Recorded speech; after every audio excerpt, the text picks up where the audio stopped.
Ustaz, saya ingin tanya, apa hukumnya jika seorang sudah bercerai masih berdua-duaan dalam kamar?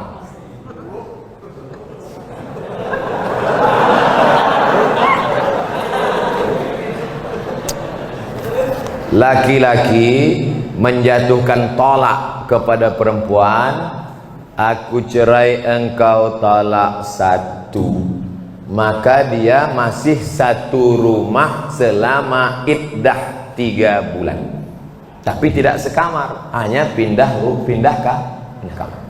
Ku talak engkau talak satu, kau pergi kamar sana, aku kamar sini. Pas malam tuh hujan, tinggal ketuk aja, I beg to you my dear. Tapi ingat, sudah terhitung talak satu. Yang tak boleh balik itu talak 3. Talak 3 bisa jatuh dalam satu majelis dengan cara 2. Pertama, ku talak engkau, ku talak engkau, ku talak engkau, jatuh 3. Macam iklan. Atau saking marahnya, ku talak kau 100, jatuh 3. Makanya laki-laki sebelum kalian nikah, kursus dulu fikih. Jangan cukup nasihat Pak Kua 30 menit sambil tanda tangan ngasih pas foto. Tak cukup, tak ngerti masalah fikih. Nah, ini dia sudah talak, tapi tak disebutnya, entah masih ada iddah, entah tak ada iddah. Kalau masih ada iddah, berdua-dua dia, berarti itu sudah rujuk. Kalau berdua-dua kalian di kamar tuh, itulah rujuk itu. Rujuk kalian? Anda cuma berdua-dua aja. Rujuklah tuh. Kalau sudah habis iddah 3 bulan, dijatuhkannya talak 1 Agustus, September, Oktober, 1 November, berdua-dua dia dalam, tak bisa lagi, tak bisa rujuk. Rujuknya mesti akad macam nikah dulu. Rukunnya 5, mempelai laki-laki, wali, saksi 2 orang, ada mahar, ada ijab dan qabul. Kata si wali, ku nikahkan engkau dengan anakku dengan mahar sebentuk cincin emas tunai. Sah. Itu namanya pengantin baru stok lama.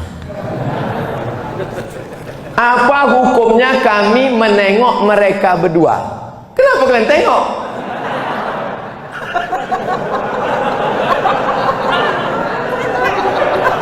Man ra'a minkum mungkaran, siapa di antara kalian menengok kemungkaran, falyughayyirhu biyadihi, robah dengan tangan. Kenapa kalian? Ini kalian dah rujuk apa tidak nih? Pakai tangan kan? Macam-macam tempeleng mati kau nanti. Fa illam yastati, kalau tak sanggup dengan tangan, fa bilisani, dengan lidah. Kalian kenapa berdua-dua nih? Ada iddah atau rujuk atau cemana kalian nih? Kami dah rujuk, Pak. Kenapa tak ngasih tahu? Segan kami, Pak. Tak sanggup dengan lidah, fabi qalbi. Rupanya dia preman, bertatu, anting-antingnya aja sebesar lubang hidung. Tak berani dengan tangan, tak berani dengan lidah. Diam aja lah, macam orang pauk.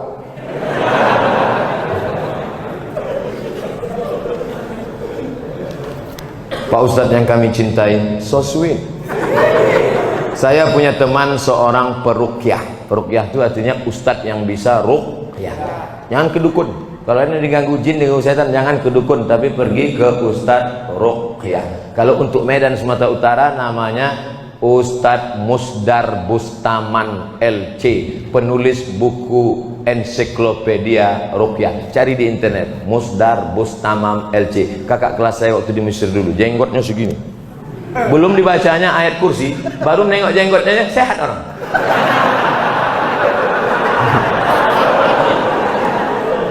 Tak percaya, coba jumpain. Tapi saya menengok dia jarang sholat, berarti dukun. Apalagi sholat berjamaah. Apakah setiap bacaan yang dibacanya mendapat keberkahan Pak Ustadz?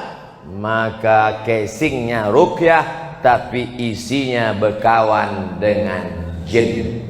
Idza ra'aitar rajul, ini kata ulama tasawuf.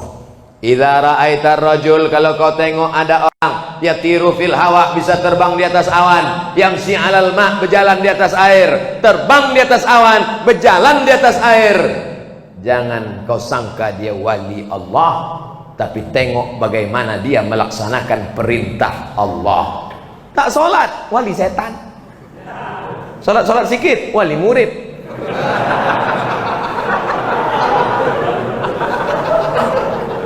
Jangan terpukau karena aneh-anehnya bisa dihilangkannya Pak Ustaz. Hebat dia Pak Ustaz. Datang kami ke tempat dia waktu STNK BPKB kami hilang. Di mana hilangnya? Di kamar. Dipukulnya sekali lantai, ketepak muncul. Siapa yang bawa? Jin. Dia berkawan dengan jin. Oleh sebab itu maka tengoklah istiqomahnya dalam ibadah. Itu standar dalam Islam. Kalau suami menyuruh menandatangani surat, isinya kita tak lagi suami istri, tapi dibuat surat itu yang tahu hanya mereka berdua saja. Apakah itu sah Pak Ustadz? Sah. Sah, jatuh talak. Talak apa namanya? Talak pakai tulisan. Tapi katanya mesti pakai saksi Pak Ustadz. Tidak, menjatuhkan talak tak mesti pakai saksi. Ini termasuk talak yang jatuh pakai tulisan. Kita tidak lagi suami istri, termasuk talak sorry, jatuh talak satu. Bagaimana talak bisa jatuh? Dua. Yang pertama, sorry, ku cerai engkau talak satu, atau ditulisnya. Yang kedua, pakai kiasan, pulanglah engkau ke rumah orang tua. Ibu-ibu, istri-istri, kalau ada suamimu berkata pulanglah engkau ke rumah orang tuamu, jangan pulang, tanya dulu apa maksud kau bro. Karena tolak kinayah yang kiasan itu mesti dilihat niatnya. Kalau niatnya niat tolak, maka jatuh tolak. Tapi kalau tak ada niat tolak, enggak. Pulanglah kau. Muak kali aku nengok, pergi kau balik. Abang, apa niat? Enggak ada, nyuruh balik aja. Baliklah. Makanya perempuan itu mesti ngerti. Perempuan jangan mau dibodoh-bodohi. Pulang sana, pergi pulang. Maksud abang pulang apa ini? Enggak, maksudnya pulang liburan aja. Baliklah. Ustaz, kenapa bulan Islam itu diawali dengan bulan Muharram? Padahal Nabi kan hijrahnya di bulan Safar. Wah, menjebak ini ah. Nabi hijrah dulu kan bulan Safar Pak Ustaz. Ya, kenapa tiba-tiba kalendernya dimulai bulan Muharram? Berkualitas pertanyaan jamaah Masjid Al-Muslimin. Hebat. Allahu Akbar. Bermusyawarahlah sahabat Nabi. Abu Bakar sudah meninggal dunia, khalifahnya waktu itu Umar, Utsman, Ali, musyawarah. Kapan kita tetapkan bulan satunya? Jamaah pulang dari haji Zulhijjah, pulang dari haji Zulhijjah, memulai hidup baru setelah Zulhijjah bulan Muharram. Setelah pulang Zulhijjah, cukur rambut, tumbuh rambut baru, semangat baru, start bulan baru Muharram. Maka itulah berdasarkan ijma. Tak ada dalam Quran, tak ada ayat Quran ya ayyuhalladzina amanu mulai bulan Muharram, tak ada. Hadis Nabi pun tak ada.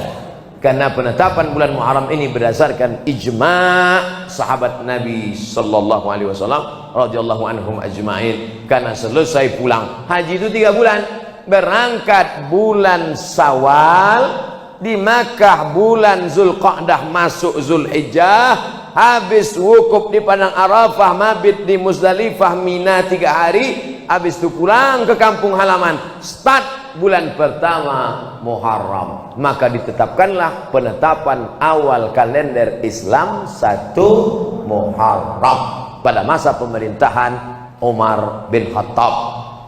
Wallahu a'lam bishawab. Apakah berdosa bila saya meminta rujuk lagi pada suami sementara suami sudah menikah lagi? Padahal saya di poligami pun ikhlas. Saya ulang dari bala. Apakah berdosa bila saya meminta rujuk lagi? Rupanya bapak ini diceraikannya istrinya. Setelah cerai, nikah dia dengan perempuan. Setelah itu datang bini pertama minta rujuk balik. Dan dia mau dipoligami. Dulu di status dia bini pertama, sekarang dia jadi bini kedua. Saya dipoligami pun ikhlas. Tak ada masalah kalau gitu. Di mana letak masalahnya? Istri dia tak mau. Oh, macam sinetron kurasa.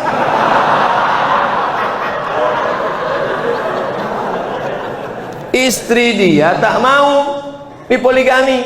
Bagaimana menurut Ustadz? Apakah tindakan saya berdosa? Tindakan ibu tidak berdosa, karena ibu bukan pelakor pengganggu laki orang. Tergantung bapak nih, gentleman tak dia? Kalau dia bersikap, kata dia, kau balik, yang ini tetap.